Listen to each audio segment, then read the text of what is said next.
with Newcomb and Boyd. I am the host for this session today. And with us we have Cory and Peter with the RXR Realty Digital Lab. Hey guys, welcome. Thank you. Thanks for having us. Yeah, so tell me a little bit about the Digital Lab group. What are you guys involved with? You want to take it? Yeah, absolutely. So RXR is a vertically integrated owner-operator of real estate based in New York City. We started the lab team in 2019, and this was, the inception of the lab was really rooted in the fact that we were seeing a proliferation of prop tech solutions, but they were single point solutions in the most part, and the data was siloed. And so then rather than going down a path of death by 1,000 dashboards, we decided to take a step back and really understand how we could aggregate and consolidate those solutions into one centralized data platform, an analytics platform. And that really started the journey. And since then we've been involved in a variety of different use cases from COVID to hybrid and everything in between. But the lab itself is 30 odd folks from the product team, from Cory's team, data scientists, technologists, software developers, engineers that are building product and managing partner solutions. One thing that also makes us a little different is that we're set up as a profit center for the company, so we are building software that we can sell to other landlords, to our tenants, to third-party occupiers, and so it becomes a revenue stream for us. And almost even an amenity for the tenants, that there's someone available that can help them with these kind of technology solutions. Yeah, and we definitely see it as an amenity. One of the big pushes for us is actually providing data as amenity for our tenants, and we feel that data is one of the services that a landlord should provide in the same way they provide utilities and common areas. This is something that differentiates us and provides a better experience in the office. Great, and how large is your portfolio? It's 26 buildings, around 20 million square feet. Okay, great. And it's very diverse. So we amassed the portfolio via acquisition, and so there's great heterogeneity of buildings and building types and building systems, and a diversity of tenants. We've got over 800 tenants across our 26 buildings, and everything from large corporate financial institutions, law firms, all the way down to small mom and pop, one or two people in an office. And so what's great about the lab is we're able to look across the spectrum of tenants and understand what are solutions we can bring online for some of our less sophisticated tenants that maybe don't have the internal resources to look at some of those solutions. So what has your adoption rate been? Because I believe you have technology that's both kind of a base building, base level service, as well as services that you can offer directly to the tenants. And so, but between that mix there, what kind of adoption have you been able to have? Adoption's been mixed, to be honest. I think partially it's tracking occupancy, which is, not great still. It's coming up in the last few months and is getting a little bit better every year, or every month. But it is tracking with that. As people are coming back, we're starting to get more uptick. But we're really just coming out of COVID. So you couldn't have timed that better though, because that's what so many people are asking us for now, is to say, what can we do to get a better understanding of what our return to work is looking like? Yeah. We live in this duality as a lab. So on the one hand, we serve RXR as a first customer, and understanding what are base building landlord solutions that we can deploy to benefit our internal teams, whether that be our investment, development, property management, or leasing teams. And then on the other hand, looking to add value to our occupiers. And so that's where a lot of our focus has been recently, as we start to hear return timelines. What are the types of solutions that we need to enable within our buildings to help facilitate that return for our tenants? So what are some of the main use cases that you've been able to solve for your tenants? One has been really giving them data to make decisions about that return to work, and not just the return, but how to kind of right-size their space and understand whether it's serving their employee needs correctly. Like what we found, and Peter alluded to this, multiple point solutions. Like with our tenants, they had solutions for understanding what their people were doing, and maybe there's surveys for engagement. Maybe they'd be able to pull data from their HR systems and get information about people behavior. And then there was other solutions about their space and how that was being used. But in this new environment, it's really a challenge of the two and how they overlap. How are people actually using the space? Are the people that are using the space, is there like productivity and engagement different than those that are working remote. So really getting a solution that can kind of intersect those two has been like one of the key focuses for us, and is really seem to be resonating with the customers. Great. And then wrapping, what Cory described as sort of these hybrid insights that's based off of data, and then wrapping that with other, what we deem as hybrid enablement tools. So these are more basic day-to-day tools that tenants and tenant admins and employees can use to facilitate that process of coming in. So that's looking at space booking and amenity booking and things of that nature that can help to sort of round out that experience in a hybrid world. Yeah, absolutely. We were discussing that earlier. That not only has the idea of working remote changed with all of COVID, but also more of that work from anywhere model. And so, as you can expand that amenity out across the portfolio, you can really give people this idea of, we have multiple options for you. Yeah, that's great. So I know, Peter, you were previously with Well, and you have a background in sustainability. How has your technology been able to help you, achieve sustainability goals? Yeah, so the lab in its founding in 2019, part of the original thesis was to focus on building optimization and energy efficiency. Okay. That took a bit of a sidestep because of COVID, and we used it as an opportunity to lean into COVID and really develop a robust set of solutions to respond to COVID, make our buildings healthy and safe for our tenants to return. We've now brought that back onto the roadmap and are really focusing into a lot of those different categories. I'll give you a couple of examples. So one, which COVID was an accelerant, was around air quality monitoring. So we had already had the intention of deploying air quality sensors across our portfolio pre-COVID.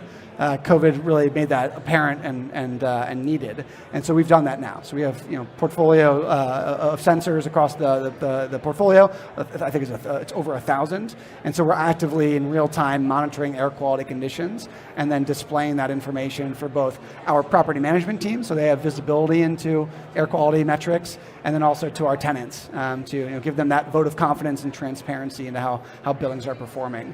We're now getting more into energy consumption, tracking of that. Firstly, we have to measure before we can manage. Right. So that's step one.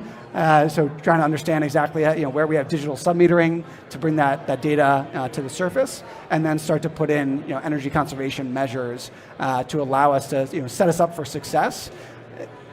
For our own ESG initiatives, but also there's some pretty big regulations, particularly in New York, there's Local Law 97, and so these are going to start to inflict some real pain in terms of fines and penalties if you don't comply with certain regulations. So we're already down that pathway of compliance, and the digital platform we've created and the sensors are really enabling us to do that.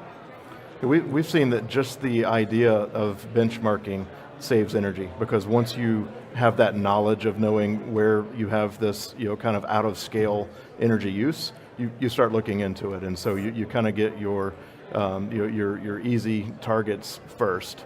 And so is that what you've seen? Is that kind of your strategy, to benchmark, identify the outliers, but then have a kind of an overall portfolio improvement?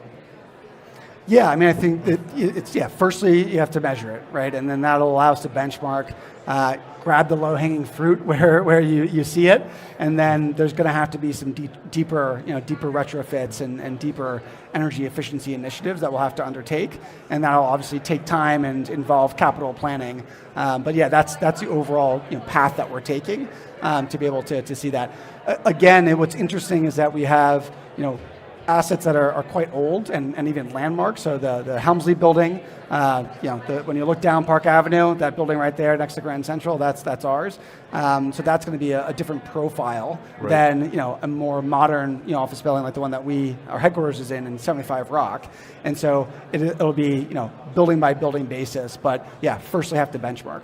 The other piece I think is pushing the data to the tenants, because we realized, particularly with COVID, we basically turned off everything in our buildings when they were empty. We turned off the elevators, we turned off the lighting in the lobbies, we shut down HVAC in the common areas, and our energy consumption only dropped 20%. We realized that, okay, if we do everything, we optimize everything perfectly, we're only going to reduce our our impact by a little bit, Right. the 80% are tenants. And so we've been looking into ways to push the data to them, whether it's pushing it to the tenant administration and kind of the stakeholders through dashboards, as well as to every person coming in our building, letting them know what their consumption is, and what their impact is, so that we can start to drive change, because it's the only way we're really going to hit our ESG goals. That's right. That education promotes sustainability, because a typical tenant has no idea what their consumption is, what they're using, if they're an outlier or not.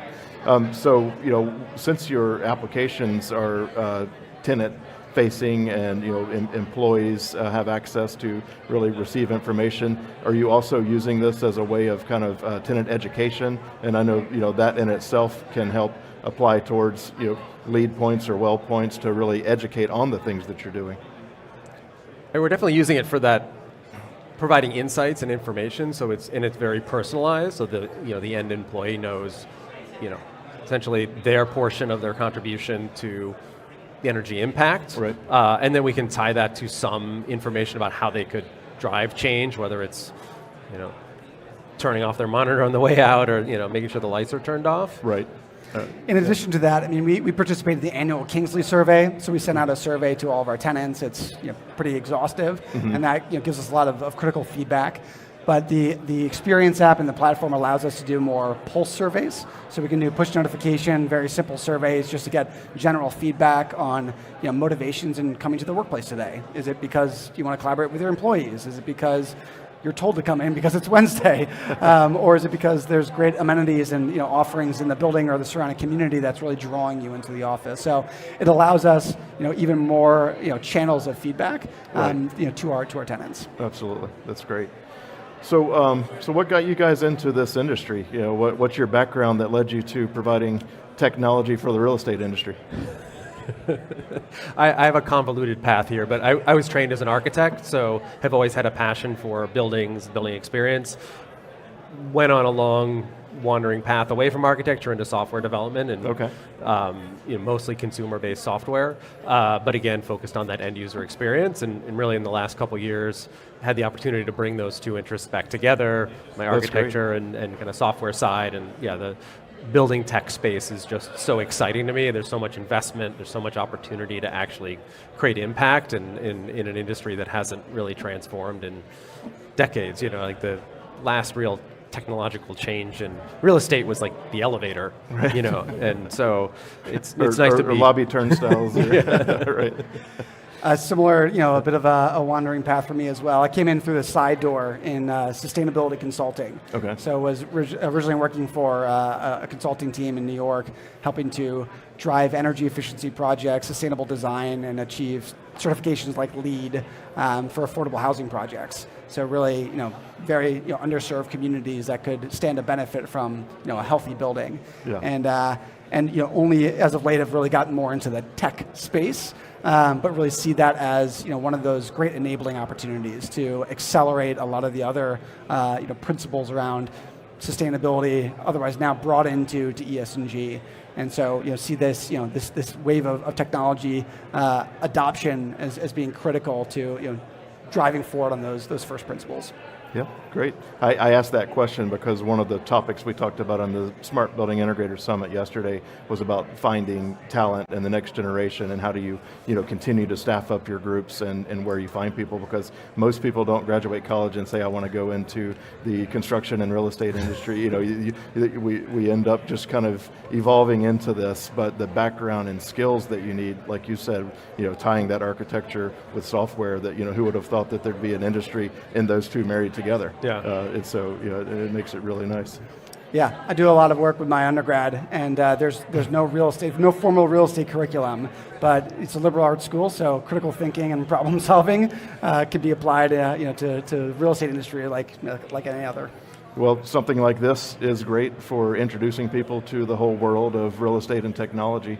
And I think it takes really people like us in the industry to kind of evangelize what we do and go out there and let the next generation of college students know that this is a great industry, not only a great industry that also pays well, but that has a strong need right now. And so it's I'm sure you guys see that as you try to expand your team. Oh, absolutely. All right, well, we are wrapping up here, so any closing thoughts? Thanks for being here today, and it was great to meet you guys. Thank you you, very Donnie. much. Great to Yeah. meet Thank you as you. well.